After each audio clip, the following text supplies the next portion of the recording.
예, 2020년 올 한 해가 이제 2시간이 채 남지 않았습니다. 우리가 이 마지막 시간에 송구 영신 예배로 모였는데 이 시간을 통해서 우리가 지나온 한 해를 되돌아보고 우리의 삶을 돌아보고 우리가 믿음 안에 잘 걸어왔는가를 돌아보면서 마음을 또다시 새롭게 하고 그리고 2021년 우리 주님이 주시는 새해 새날을 맞이하는 것을 우리 한국교회와 성도들에게 참으로 귀하고 아름다운 전통이 아닐 수가 없습니다. 올해는 정말 하루도 빠지지 않고 우리가 코로나라는 이 단어가 귀에서 떠난 적이 없었던 것 같습니다. 중세 시대 유럽에 있었던 흑사병, 3년여 동안 있었던 그 흑사병 이후에 코로나처럼 이렇게 전 세계적으로 걷잡을 수 없는 이런 팬데믹 현상은 아마 세계 역사 이래 처음일 것입니다. 지금 이 전염병을 종식시키려고 온 세계가 안간힘을 쓰고 있습니다. 백신을 만들어내고 있습니다. 어느 국가 할 것 없이 가장 먼저 이 코로나에서 자유하고 싶어서 지금 많은 애를 쓰고 있습니다.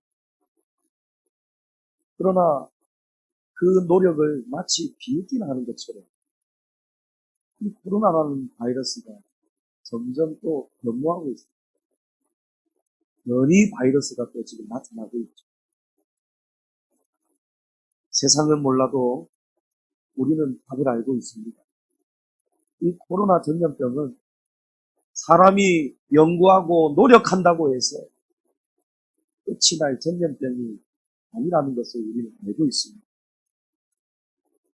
이 전염병은 오직 하나님만이 끝을 내실 수가 있음을 믿습니다. 최근 역사를 보면 5년, 4년 주기로 이렇게 신종 바이러스가 창궐하고 있습니다.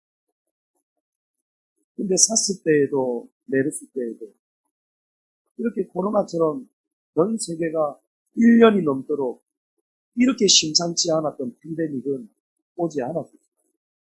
이것은 뭘 말하느냐면 세계를 주관하시고 전염병을 일으키기도 하시고 종식시키기도 하시는 그 하나님께서 지금의 이 시대를 이전의 시대하고는 전혀 다른 시각으로 하나님께서 이 시대를 보고 계시고 쓰리고 계시다는 것을 말씀하고 있습니다. 오늘 이 시대는 하나님께서 그냥 이런저런 지나가는 지진, 지나가는 전염병으로 그냥 경고하시는 그런 차원이 아닙니다. 이제 주님 오실 때가 매우 임박하였다는 것을 이렇게 유례가 없었던 이런 큰 징조를 통해서 세계적인 팬데믹 이런 공황 상태를 통해서 하나님이 귀 있는 자는 듣게 하시고 깨닫게 하시는 것입니다. 지난 29일에 크로아티아에서 6.4 규모의 큰 지진이 일어났습니다. 수많은 사상자가 지금 발생하고 있습니다. 일본 히로시마의 원자 폭탄이 떨어졌을 때에 히로시마 도시의 절반이 다 날아가고 제어가 되었다는 것을 우리가 역사를 통해 알고 있습니다. 그런데 이번에 이 6.4 규모로 일어난 이 크로아티아가 지진을 당하면서 이 도시의 절반 이상이 다 주저앉고 내려앉았고 무너져 내리면서 크로아티아의 절반 이상이 죄가 되었다라고 이 징조가 심상치가 않습니다. 지금은 우리가 믿음을 돌아보고 점검해야 될 때입니다. 우리가 기름 등불을 준비해야 될 때가 벌써 왔고 오고 있습니다. 누가복음 21장에 보면 곳곳에 큰 지진과 기근과 전염병이 있겠고 또 무서운 일과 하늘로부터 큰 징조들이 있으리라. 이 마지막 때에 일어날 징조를 우리에게 말씀하고 있습니다.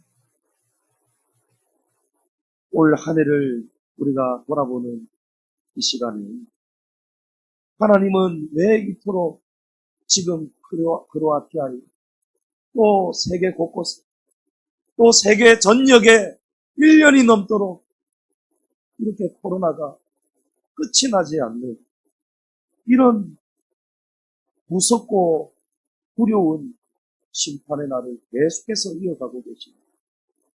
하나님이 왜 이토록 진노하고 계시는가? 우리가 오늘 이 본문의 말씀을 보면서 이 말씀에서 우리가 그 답을 찾을 수 있기를 주님의 이름으로 축복합니다. 성경에서 북이스라엘 왕들 가운데 가장 악한 왕이라고 성경이 지목하는 왕이 있습니다. 그 사실을 오늘 본문에서 증가하고 있죠. 바로 아합 왕입니다. 33절에 보면 그는 그 이전에 이스라엘의 모든 왕들 심히 이스라엘 하나님 여호와를 노하시게 하였더라 말씀합니다. 아합은 어떤 왕이었느냐? 오늘 말씀에 보면은 이 북이스라엘의 초대 왕이었던 느밧의 아들 여로보암의 죄를 그대로 따라갑니다. 그냥 따라가는 정도가 아니고 오히려 그의 이전의 모든 사람들보다 여로보암 때보다도 오히려 이 악을 행하는 것이 더 가벼웠다. 하나님의 말씀이 깃털처럼 가벼웠다. 두려움이 없었다. 여로보암이 하나님 앞에서 행했던 악은 본문이 말씀하는 악은 바로 단과 베델에 금송아지를 만들어서 백성들로 하여금 우상을 섬기게 하는 그런 악한 일입니다. 하나님께서 말씀하십니다. 이스라엘의 모든 왕들 가운데 이 아합처럼 하나님 앞에서 이렇게 악을 행한 왕이 없었다는 것입니다. 아합은 하나님의 말씀을 아예 그냥 무시했습니다. 명령을 그냥 버렸습니다. 가증스러운 우상을 들여왔고 또 가증스러운 우상을 섬기는 시돈의 왕, 바로 엣바알의 딸 이세벨을 아내로 맞이하게 됩니다. 하나님이 절대로 하지 말라고 할 때 명령을 주셨습니다. 이때로부터 아합이 이스라엘 그 사마리아에 바알 신전을 건축, 그리고 신전 안에 바알을 위한 제단을 만들고 그 제단 옆에는 어김없이 바알의 제단 옆에는 무엇이 세워져야 됩니까? 바로 땅의 여신이 아세라 여신의 조각상, 그 목상을 세워두어요. 왜 그러는가? 이 우상은 하나님 앞에서 모든 우상이 다 악한 우상입니다.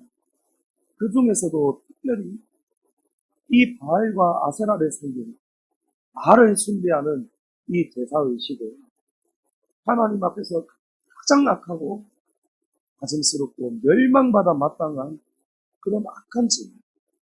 하나님이 가장 미워하시는, 가장 악하게 여기시는 우상과 그 제의의식이 바로 이 바알을 숭배하는 거죠. 바알은 그 신화에서부터가 가증스럽습니다. 그 신화를 보면은 아세라는 하늘의 신 엘의 아내였습니다. 그리고 엘과 아세라 사이에 이 부부 사이에 태어난 아들이 누구입니까? 바알이. 근데 어느 날 바알이 아버지 엘보다 훨씬 더 강한 힘을 가지고 있어요. 그래서 아버지를 힘으로 눌러버립니다. 아버지를 그냥 넘어뜨려 버립니다. 그런 다음에 바알이 무슨 행동을 하냐면 자신을 낳은 어머니 그 아세라를 자기의 아내로 맞았거든요.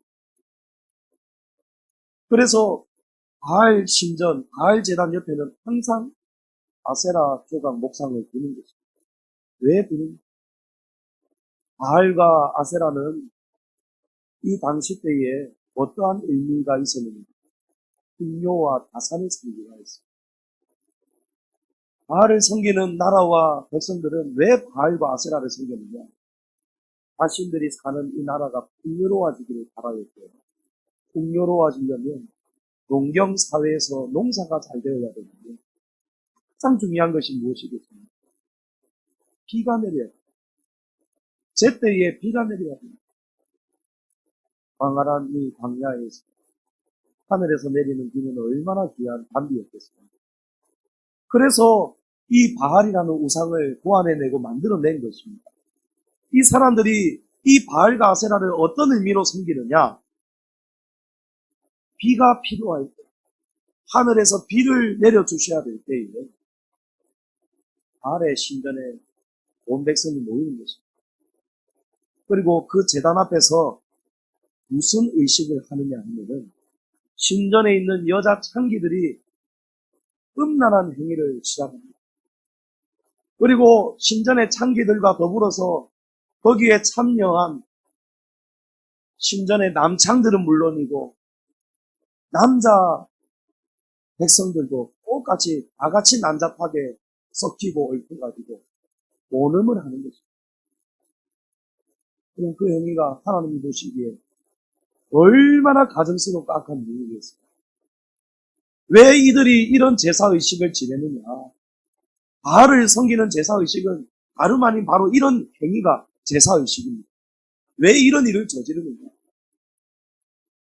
하늘에서 비가 내리려면 바알과 아세라가 이 부부가 성관계를 맺어야 된다라고 생각했습니다. 성관계를 맺으면서 절정에 이를 때에 바알의 생식기에서 터져나올 때에 그것이 하늘에서 비가 되어서 내려온다. 이런 말도 안 되는 억측스러운 신화를 이 당시 때에 이 사람들을 만들어내고 믿고 섬겼던 거죠. 그래서 바알의 제단 옆에는 항상 아세라상이 서요.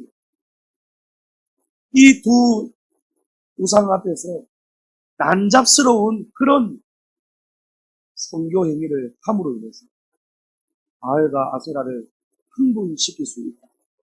이래야 신들이 흥분을 해가지고 관계를 갖게 되고 그래야 비로소 비가 내립니다. 이것이 이 당시의 악한 행위였던 거죠. 바로 이런 일을 누가 만들어내고 들여왔습니까? 바로 아합 왕이었습니다. 아합은 온 이스라엘이 하나님에게서 돌아서게 만들었고 바알과 아세라를 섬기게 되는 악을 저지르도록 만들었습니다. 하나님의 백성들이 풍요를 기원하면서 하늘에서 단비가 내리기를 간절히 바라면서 바알 신전에 모여서 이런 악한 일들을 일삼았으니 하나님이 보시기에 어떠하였겠습니까? 얼마나 무섭게 진노하실 만합니까? 하나님이 두고 보실 수가 없는 거예요. 하나님께서 17장 1절에 말씀하시잖아요. 엘리야를 통해서 말씀하시잖아요. 내 말이 없으면 앞으로 이스라엘에 수년 동안 비도 이슬도 있지 아니하리라. 하나님께서 단 한 방울의 비도 내려주시지 않으시고 비가 오지 않더라도 밤낮 일교차로 인해 가지고 헐몬산에 이슬이 많이 맺힙니다. 이 헐몬산에 이슬이 떨어지면서 강을 이루고 내려오는 것이 뭔지 아십니까? 그것이 바로 요단강입니다. 비가 오지 않아도 그래도 사람이 노력하면은 물을 길러낼 수가 있었는데 하나님이 얼마나 무섭게 진노하셨느냐 하면은 앞으로 수년 동안 한 방울의 비도 내리지 않으실 것이고, 그뿐만이 아니고 새벽에 내려주셨던 이슬도 하나도 내리지 않도록 하나님이 다 막으시겠다는 것입니다. 성도 여러분, 성경이 말씀하시기를 하나님께서 한 번 열어주시면은 닫을 자가 없고, 하나님이 또 한 번 진노하시고 닫으시면은 그 누구도 열 자가 없다라고 말씀하셨습니다. 하나님을 두려워하셔야 됩니다. 민수기 25장에는 과거에 이스라엘이 광야에서 생활할 때 시딤에 머물러 있을 때에 이스라엘 남자들이 모압 여인들과 더불어 음행하였던 바알부올의 사건이 기록되어 있습니다. 이 바알부올의 사건이 뭐냐면, 이스라엘 남자들이 모압 여인들에게 어느 날 초청을 받습니다. 우리가 섬기는 신에게 제사를 드릴 건데 우리가 아주 맛있는 음식을 준비하고 마실 것을 준비하고, 그리고 이 세상 어디에서도 본 적도 없는 그런 아주 짜릿한 쾌락의 제사를 준비할 터이니 오십시오 라고 유혹을 했습니다. 이스라엘 남자들이 이 유혹에 다 넘어가 버렸습니다. 이스라엘 남자들이 모압 여인들이 그들이 섬기는 신에게 드리는 제사의식에 참석을 하게 된 것입니다. 그때 모압 여인들이 섬겼던 신이 바로 바알이었습니다. 여러분, 어떤 제사를 드렸겠습니까? 들으셔서 아시겠죠? 있을 수가 없는 이런 악한 행위를 이 이전에도 이스라엘 백성들이 광야에서 가나안을 정복해가는 그 과정 속에서도 시딤에 머물 때에 이런 악을 행했던 것입니다. 하나님이 얼마나 무섭게 진노하셨겠습니까? 이것이 바로 바알볼의 사건입니다. 자, 이때 하나님이 너무 화가 나시고 진노하셔서 어떠한 심판을 내리셨는지 아십니까? 역병을 하나님이 내려주신 거예요. 전염병을 내려주신 거예요. 하나님이 이 이스라엘 남자들이 모압 여인들 뿐만이 아니고 신전 창기들과 더불어서 집단으로 혼음을 했던 그 악한 행위를 바라보시고 하나님께서 역병을 일으키셨는데, 이때에 24,000명이나 되는 백성들이 전염병으로 다 죽었다는 사실입니다. 성도 여러분, 오늘 이 아합 왕 때의 이 사건과 그리고 그 이전에 민수기 25장에 있었던 바알부올의 사건, 이 두 사건은 똑같은 사건입니다. 이 사건을 볼 때 우리 하나님께서 가장 미워하시고 무섭게 진노하시는 우리의 악한 행위가 무언가를 우리가 알 수가 있습니다. 무엇입니까? 우상 숭배요, 그리고 두 번째는 음란한 세상입니다. 하나님은 이 두 가지를 가장 악하게 여기신다는 것을 성경이 우리에게 말씀하고 있습니다. 하나님께서 참지 않으셨습니다. 하나님이 이스라엘 백성들이 홍해를 건넌 다음에, 아니 홍해를 건너기 전에도 마찬가지셨고, 또 모세가 시내산에 올라가서 십계명을 가지고 내려오는 동안에 이스라엘 백성들이 금송아지를 만들어서 우상을 섬기고 춤을 출 때에도 하나님은 모세의 기도를 들으시고 용서해 주셨습니다. 이런 때에는 용서해 주셨단 말이에요.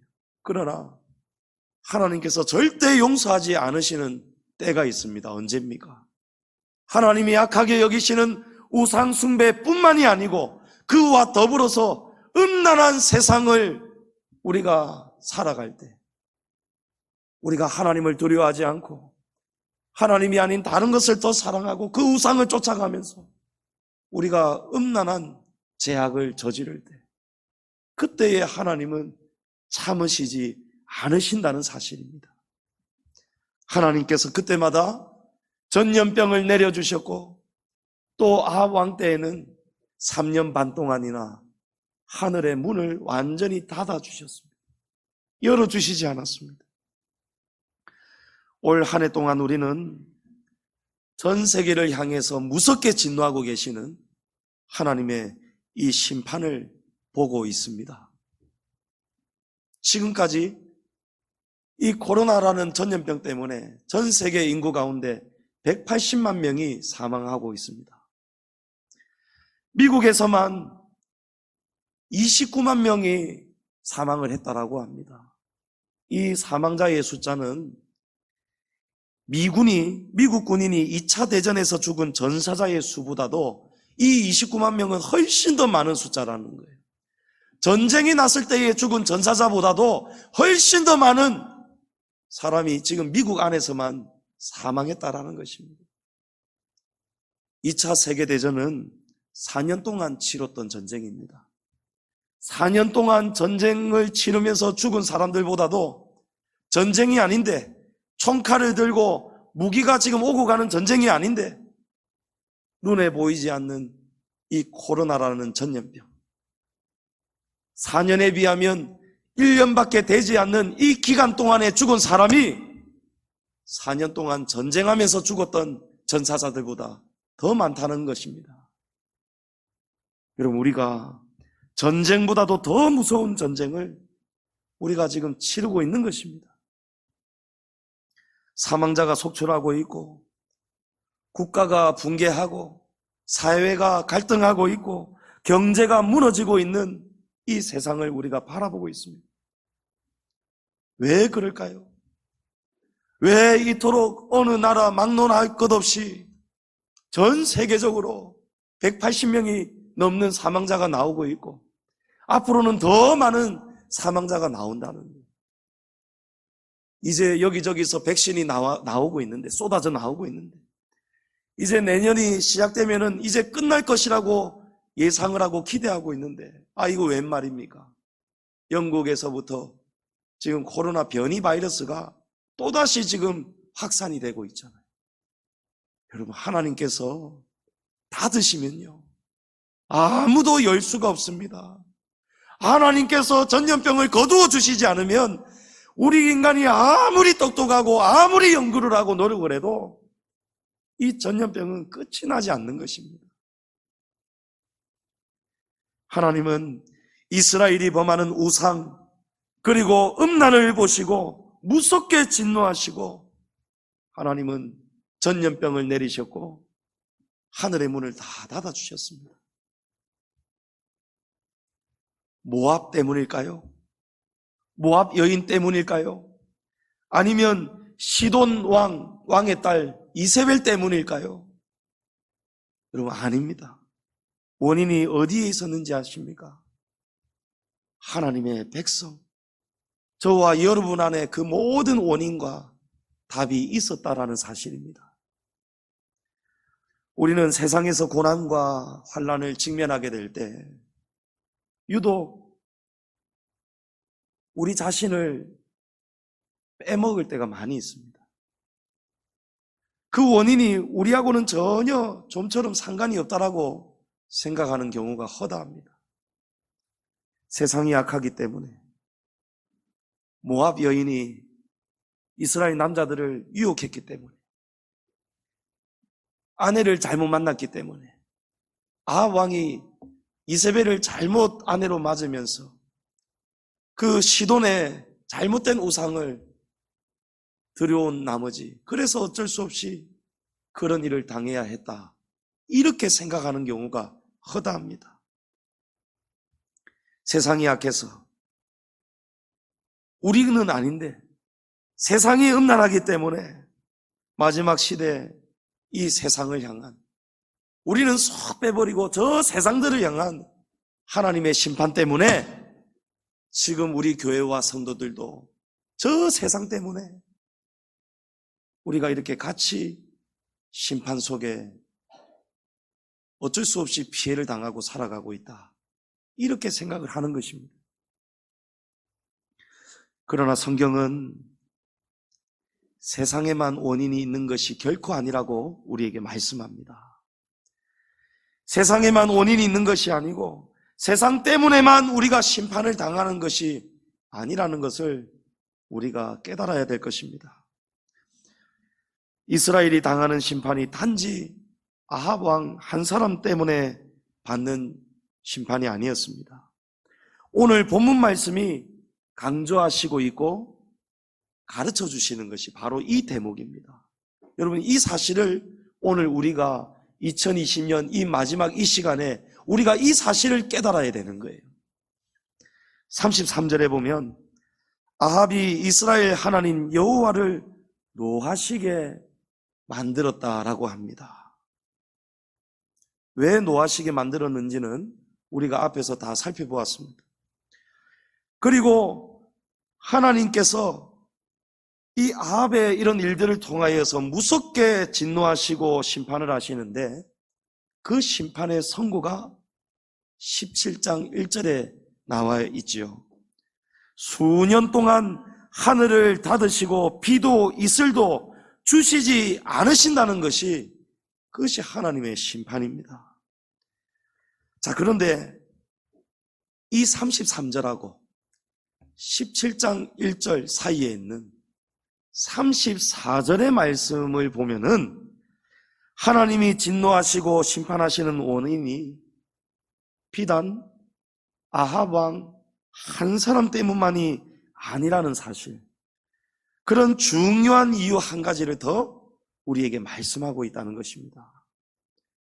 34절에 보면 그 시대에 베델 사람 히엘이 여리고를 건축하였는데 그가 그 터를 쌓을 때에 맏아들 아비람을 잃었고 그 성문을 세울 때에 막내 아들 스굽을 잃었으니 여호와께서 눈의 아들 여호수아를 통하여 하신 말씀과 같이 되었더라. 자, 그 시대는 어떤 시대입니까? 그 시대는 아합의 때, 아합의 시대이기도 합니다만은 아합이 왕으로 다스리던 때, 바로 그때를 말씀하고 있습니다. 아합 한 사람의 때를 말하는 게 아니라는 거예요. 34절 말씀은 그 시대라 하면은, 정확하게 말하면은 아합이 왕으로 다스리고 있을 때에 그 시대를 살았던 그 이스라엘, 그 백성들이 살았던 그 시대를 통틀어서 말씀하는 것입니다. 그 시대에 베델 사람, 히엘, 베델에 살았던 사람이라는 뜻입니다. 베델에 살았던 건축가였던, 건축 일을 하였던 히엘이 자그마치 500년 동안이나 하나님이 금하여 명령하신 그 금령을 이 히엘이라는 사람이 깨뜨리고 맙니다. 무슨 말이냐면 여리고성이 무너진 바로 그 예터 그 자리에 또다시 여리고성을 재건축하는 일을 바로 그 시대에 히엘이라는 사람이 시작을 한 것입니다. 그런데 이 히엘이라는 사람이 여리고성을 재건축하면서 그 터를 쌓을 때에 맏아들이 죽어버렸고, 그리고 그 성문을 세울 때에 막내 아들이 저주를 받아서 갑자기 죽게 됩니다. 자, 이 말씀은 이미 500년 전에 여호와 하나님께서 여호수아를 통해서 이스라엘 온 백성을 향해서 지엄하게 주셨던, 하나님이 무섭게 경고하시면서 절대 해서는 안 된다라고 하셨던 바로 그 금령에 관한 말씀입니다. 그 말씀이 여호수아서 6장 26절에 기록이 되어 있습니다. 우리 다 같이 한번 읽어보겠습니다. 여호수아가 그때에 맹세하게 하여 이르되 누구든지 일어나서 이 여리고성을 건축하는 자는 여호와 앞에서 저주를 받을 것이라. 그 기초를 쌓을 때에 그의 맏아들을 잃을 것이요 그 문을 세울 때에 그의 막내 아들을 잃으리라 하였더라. 아멘. 성도 여러분,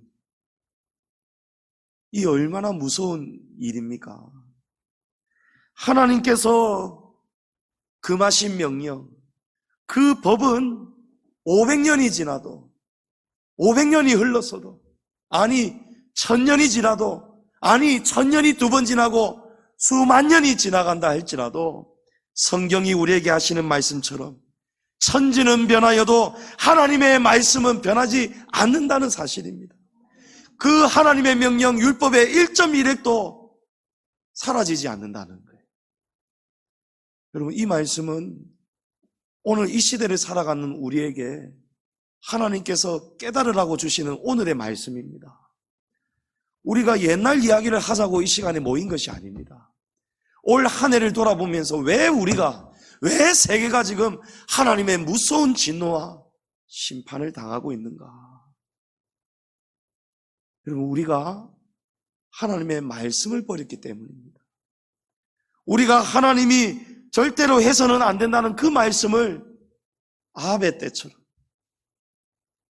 그리고 여리고성을 재건축한 히엘처럼, 그 시대를 살았던 이스라엘 백성들처럼 우리가 지금 이 징계를 당하게 되는 것입니다. 자, 분명히 베델에 사는 히엘에게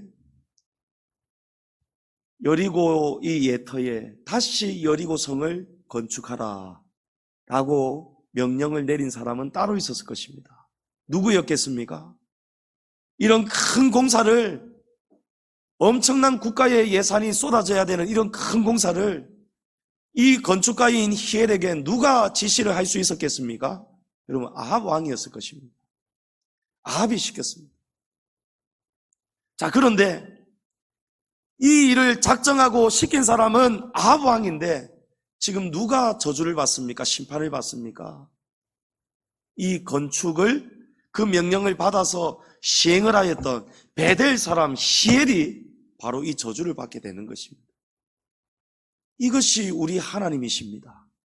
하나님은 아합만을 심판하고 징계하시는 것이 아니고 하나님은 오히려 베델 사람 히엘을 더욱 무섭게 주목하시고 그의 맏아들과 그의 막내 아들을 500년 전에 여호수아를 통해서 주셨던 그 말씀 그대로 하나님은 저주하셨던 것입니다.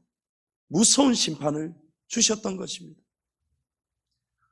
에덴 동산에서 아담과 하와가 하나님이 금하신 선악과를 범하고 말았습니다. 어디에 원인이 있었습니까? 예뱀, 사탄 때문이지 않습니까? 사단이 뱀의 모습으로 하와에게 다가와서 하와를 유혹했지 않습니까? 그 바람에 하와도 넘어가고 아담도 넘어간 거 아니겠습니까? 그런데 하나님은 누구를 심판하셨습니까? 아담과 하와를 찾으셨다는 거예요. 아담아, 내가 어디에 있느냐? 하나님이 뱀을 찾으신 것이 아니고 먼저 아담을 찾으셨다는 거예요.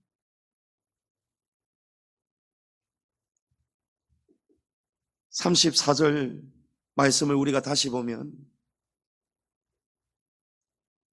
베델 사람 히엘, 이 히엘이 혼자만 당하여야 했던 심판이었는가? 그렇지가 않다는 사실을 우리가 깨달을 수 있습니다.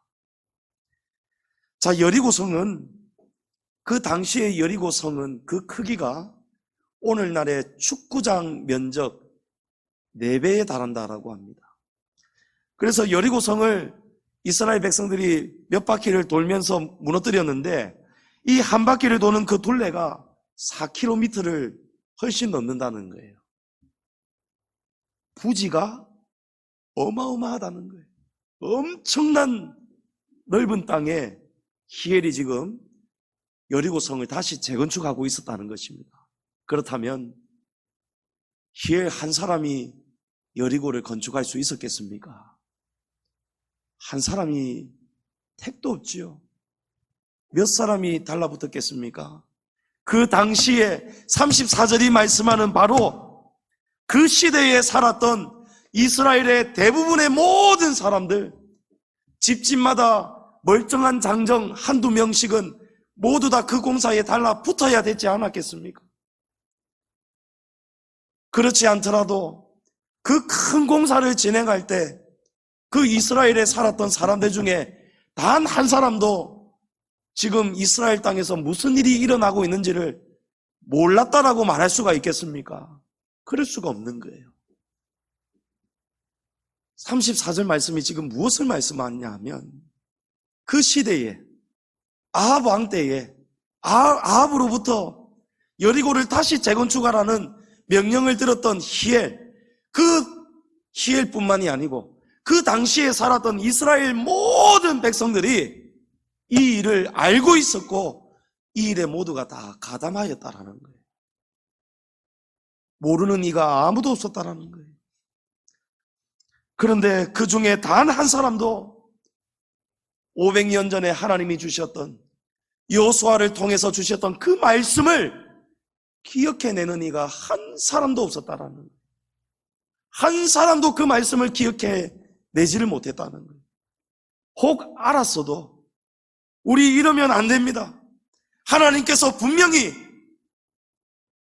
이 무너진 여리고 예터에 무너진 터 위에 다시 이 성을 세우는 자에게는 하나님께서 그 기초를 세울 때에 맏아들을 죽게 하실 것이고 성문을 달 때에 막내 아들을 죽이시겠다고 말씀하셨는데 우리 이 일을 하면 안 됩니다.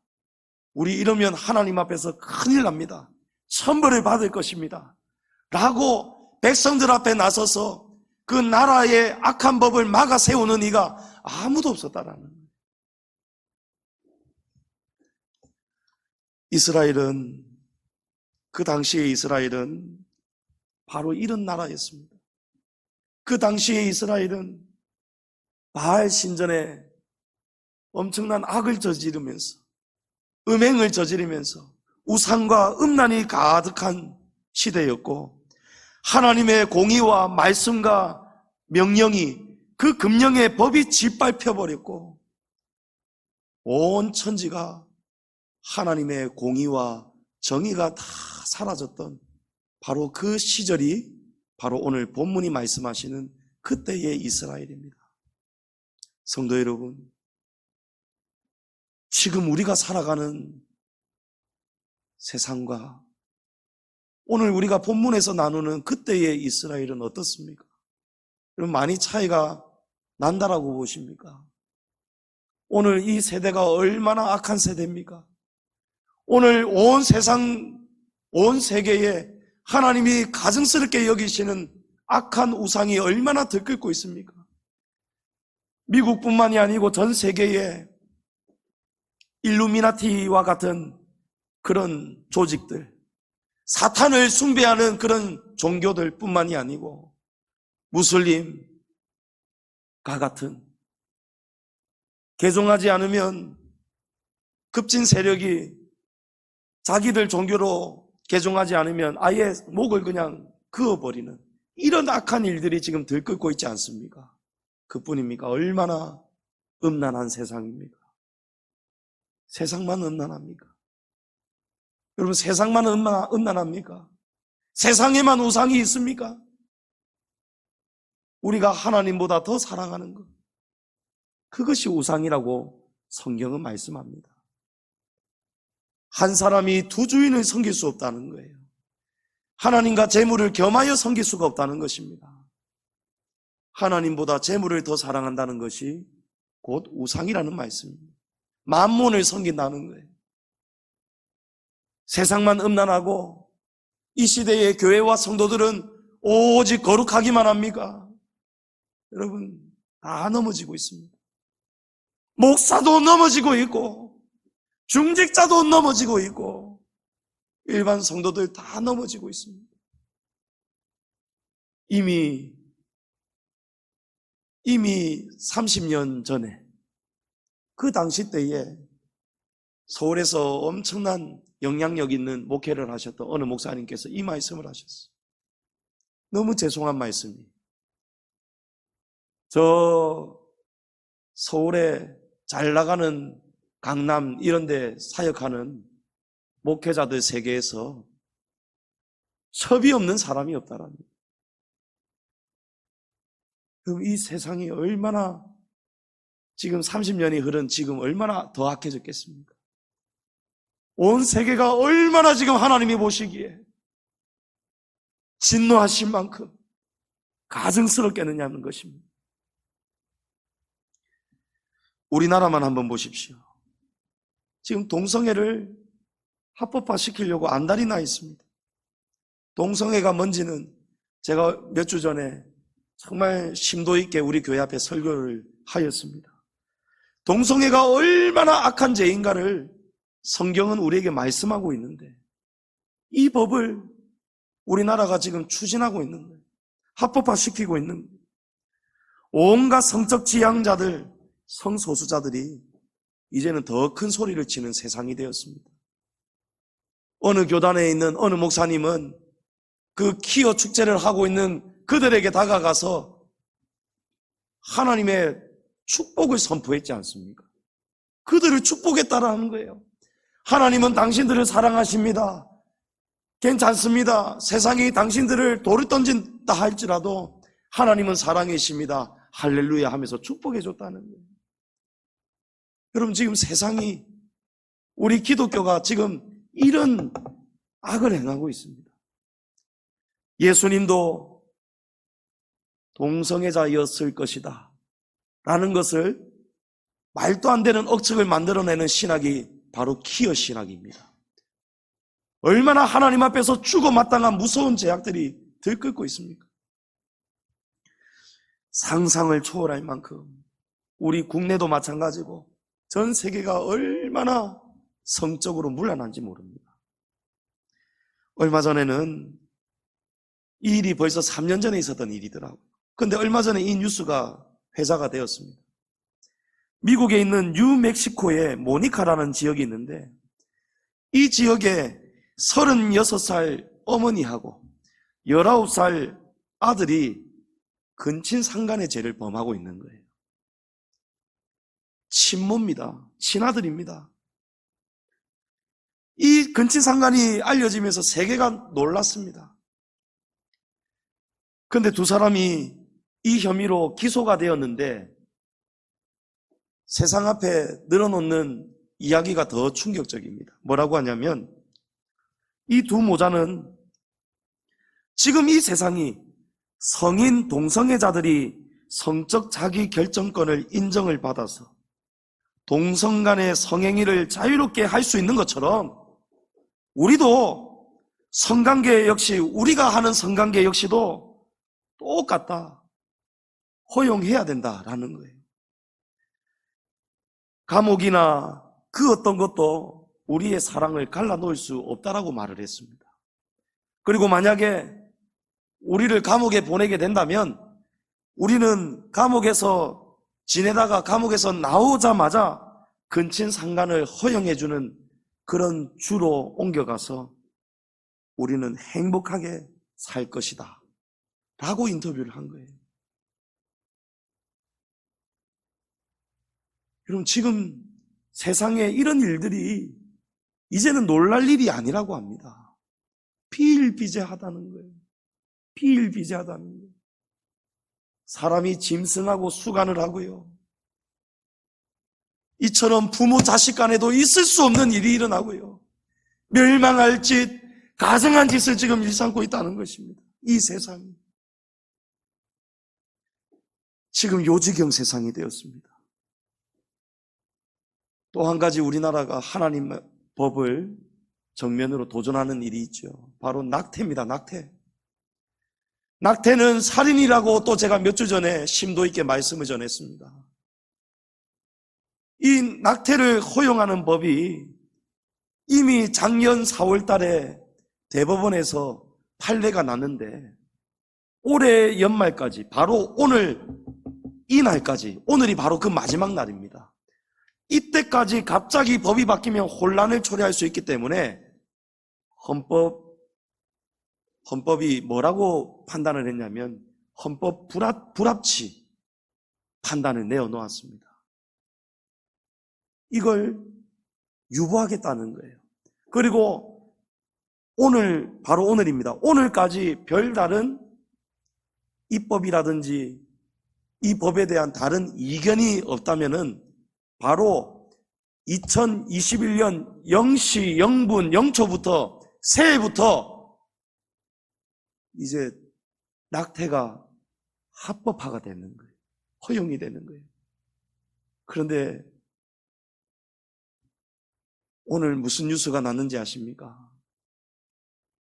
국회의원들이 한 해 동안 코로나 때문에 또 자기 당 일으키려고 여당과 야당이 싸우고 치고받고 하는 그 동안에 거기에 정신이 팔려가지고 또 무슨 장관하고 총장하고의 뭐 그런 사이 속에서 지금 극심하게 줄다리기 하는데 정신이 빠져가지고 국회의원들 가운데 그 누구도 이 법에 대해서 한 사람도 관심을 가진 사람이 없었고, 그 결과로 이제 1시간이 지나고 나면은 우리 대한민국은 이제 누구라도 미성년자여도 태아를 합법적으로 살인할 수 있는 그런 나라가 되는 것입니다.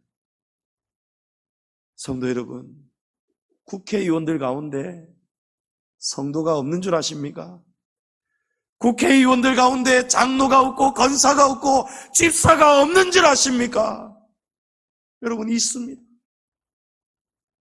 있는데도 마치 이 당시 때에, 그 시대에 그 이스라엘 백성들처럼 지금 이 시대에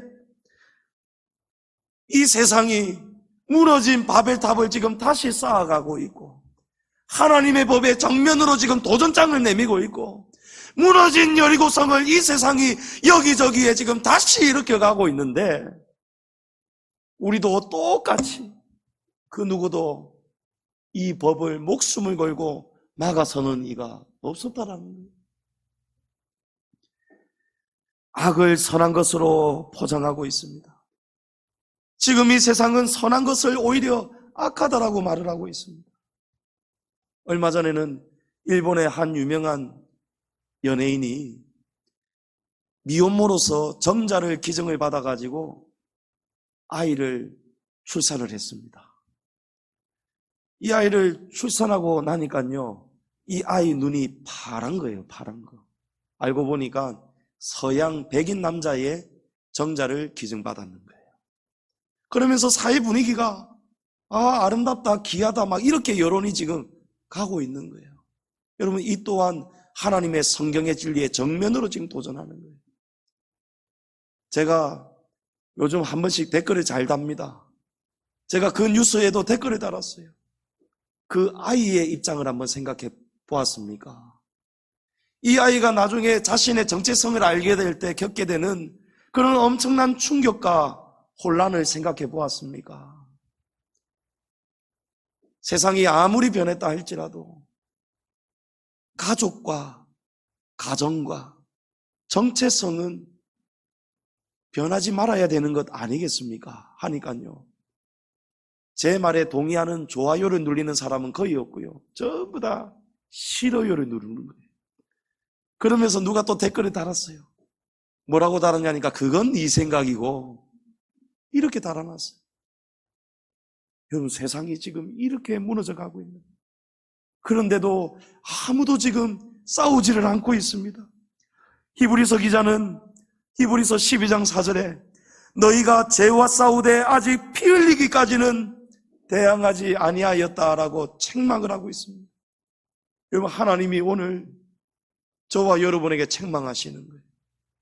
내 법을 세상이 무너뜨릴 때, 하나님의 공의와 정의를 세상이 우습게 여기고 짓밟을 때에, 아합 왕이 희애를 시켜서 내가 금하였던 여리고를 다시 일으키고 세우려고 할 때, 그때의 이스라엘 백성들아, 너희는 무엇을 하였느냐는 거예요.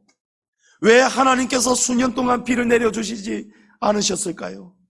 왜 하나님께서 전염병을 내리시고 하늘문을 꽁꽁 닫아주셨을까요? 여러분, 누구 한 사람 때문이 아니지 않습니까? 누구 때문입니까? 우리 안에 답이 있는 거예요. 우리가 말해야 될 때 침묵한 것입니다. 우리가 피 흘리기까지 싸워야 될 때에 우리 교회와 성도들이 너무 거룩하게 얌전하게 있었던 것입니다. 하나님의 거룩한 교회가 아니면 누가 이 악한 세상을 향해 싸울 수 있겠습니까? 우리가 싸웠어도 진작에 싸웠어야 되는 것 아니겠습니까? 하나님의 거룩한 성도가 아니면 누가 하나님의 법에 도전하는 이 세상을 향해서 저항하고 싸울 수가 있었겠습니까? 그런데 우리는 어떠했습니까?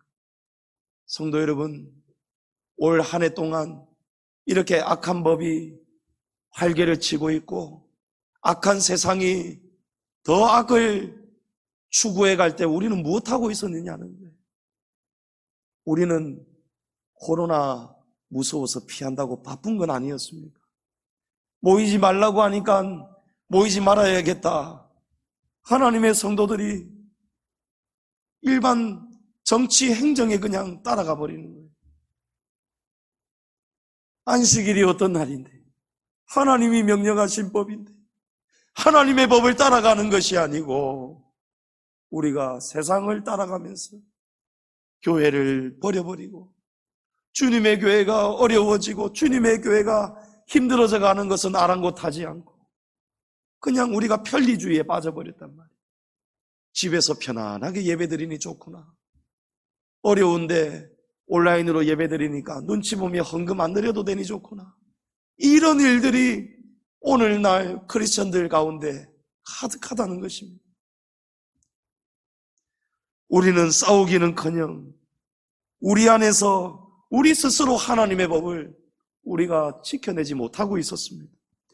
우리가 하나님을 두려워하지 못하였고 경외하지 못하였습니다. 이 시대에 하나님의 법이 하나님을 예배하는 우리의 예배자들의 모습이 우리 안에서부터 먼저 무너져 내리기 시작한 것입니다. 우리의 교만이 지금 하늘을 찌르고 있습니다. 성도들이 하나님의 말씀을 두려워하지 않습니다. 무서워하지 않습니다. 그러니까 아무도, 단 한 사람도 하나님의 말씀을 기억해내지 못하였고 하나님의 말씀을 붙들고 이 시대에 빛이 되지 못하고 소금이 되지 못하였던 것입니다. 여러분, 하나님의 말씀이 지금 무너지고 있습니다. 하나님의 말씀이 우리에게 법을, 규례와 율례와 법을 지금 가르쳐주고 계시는데 하나님을 섬길 때는 이렇게 섬겨야 돼요. 너희가 서로 한 몸을 이룰 때는 이렇게 서로 용서하고 사랑해야 되고 가정 안에서는 이렇게 질서 안에서 움직여야 되고 하나님이 전부 다 말씀해 주셨는데 오늘 이 시대가 어떻느냐 말이에요. 여러분, 너무 교만하지 않습니까? 하나님 말씀을 모르는 바가 아닌데도 알면서도 하나님 말씀대로 오히려 정반대로 살지 않습니까? 이 시대의 권위가 다 무너져 내렸지 않습니까? 권위주의는 역기능이 있습니다.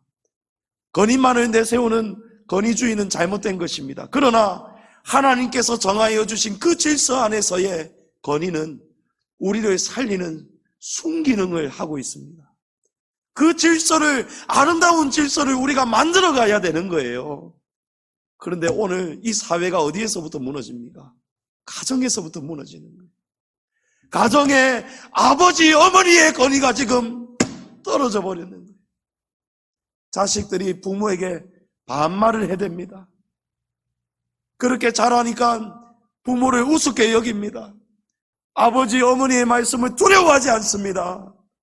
아버지께서 참다가 이렇게 혼내시면은 정상적인 자식이라면 너무 두렵고 떨리면서 엎드려야 될 거 아닙니까? 아이고, 아버지 잘못했습니다. 아버지 용서해 주십시오. 아이고, 아버지 제가 뭘 그렇게 잘못했습니까? 용서해 주십시오. 여러분, 이게 본래 하나님이 우리에게 주신 하나님의 모습 아니었습니까? 아버지, 어머니에 대한 권위가 다 바닥이 나버렸어요. 아버지의 권위, 남편의 권위가 다 무너져 내려버리는 거예요. 여러분, 보는 눈이 있으면 정직하게 한번 생각해 보시라니까요. 이 시대가 지금 하나님 말씀이 지금 다 무너져 내리고 있지 않습니까? 우리 성도들 안에도 다 무너져 내리고 있지 않습니까? 주일 성수 기본이 무너져 버리고 있지 않습니까? 예배 생활, 말씀 생활, 기도 생활, 헌금 생활이 다 무너져 버리고 있지 않습니까? 가정이 무너져 버리고 있지 않습니까? 성도들이 주의 종을 업신여기는 시대입니다. 주의 종의 권위가 다 떨어져 버렸습니다. 이미 오래되었습니다. 주의 종과 시비하기도 하고요, 다투기도 하고요, 사실이 전혀 그렇지도 않은데 뒤에서 주의 종을 비방하고 비난하고 모함하고 이간하기까지 합니다. 여러분, 두려움이 없는 거예요. 성도들 안에 무서운 게 없어요. 교만하기 때문입니다. 여러분, 주의 종을 업신여기는데 어떻게 주의 종이 이렇게 외치고 가르치는 하나님의 말씀 앞에 두려워 떨 수 있겠습니까? 돌아서면 또 그만인 거예요. 성도 여러분, 우리가 다시 살 길은 하나밖에 없습니다. 우리가 다시 하나님의 말씀으로 돌아가는 것입니다. 우리가 하나님의 말씀을 기억해내고 다시 돌아가는 것. 하나님의 율법의 말씀을 읽으면서 눈에서 눈물이 터져 나와야 되는 것입니다. 회개가 나와야 되는 거예요. 하나님은 우리가 이 심판에서 벗어날 유일한 방법을 성경에서 말씀하고 계십니다. 역대하 7장 이 말씀 우리 다 같이 한번 읽어보겠습니다. 혹 내가 하늘을 닫고 비를 내리지 아니하거나 혹 메뚜기들에게 토산을 먹게 하거나 혹 전염병이 내 백성 가운데 유행하게 할 때에 내 이름으로 일컫는 내 백성이 그들의 악한 길에서 떠나 스스로 낮추고 기도하여 내 얼굴을 찾으면 내가 하늘에서 듣고 그들의 죄를 사하고 그들의 땅을 고칠지라. 할렐루야. 여러분, 하나님이 지금 180명이 죽어나가는, 전쟁보다 더 많은 사망자가 속출하고 있는 이 세상, 그리고 무너져가는 이 대한민국과 우리 교회와 성도들, 그 심령과 가정에 다시 하나님께서 새날을 주시고 우리가 그 새날을 보기 원한다면은 우리가 하나님 앞에 더 낮아지고 겸손하게 엎드리고 회개하고 주님의 얼굴을 찾고 구해야 된다는 것입니다. 교회와 성도들이 더 낮아져야 됩니다. 성도 여러분, 상하고 통회하는 마음으로 오늘 이 밤 우리의 심령을 다 찢으시길 바랍니다. 올 한 해 돌아보시면서 내가 하나님 앞에, 내가 하나님의 교회 앞에, 내가 주의 종 앞에, 내가 우리 성도들 가운데, 내가 내 남편에게, 내가 내 아내에게, 내가 내 부모님에게, 내가 내 자식에게 저질러 왔던, 하나님의 금령을 무너뜨려 왔던 올 한 해의 우리의 모습들을 오늘 이 밤에, 이 2020년 마지막 이 시간에 우리가 하나님 앞에 눈물을 쏟으며 우리의 마음을 찢기를 축복합니다.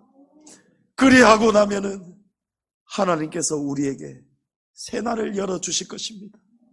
하나님이 이 땅을 약속하신 그대로 다시 고쳐주실 줄을 믿습니다. 우리 안에 헛된 우상을 무너뜨리십시다. 음란한 세상에서 정결한 그리스도의 신부가 되시기를 바랍니다. 새해에 하나님의 은혜와 자비가 우리 교회들과 성도들에게 임하여서 하나님이 주시는 새날이 활짝 열려질 수 있기를 주님의 이름으로 축복합니다.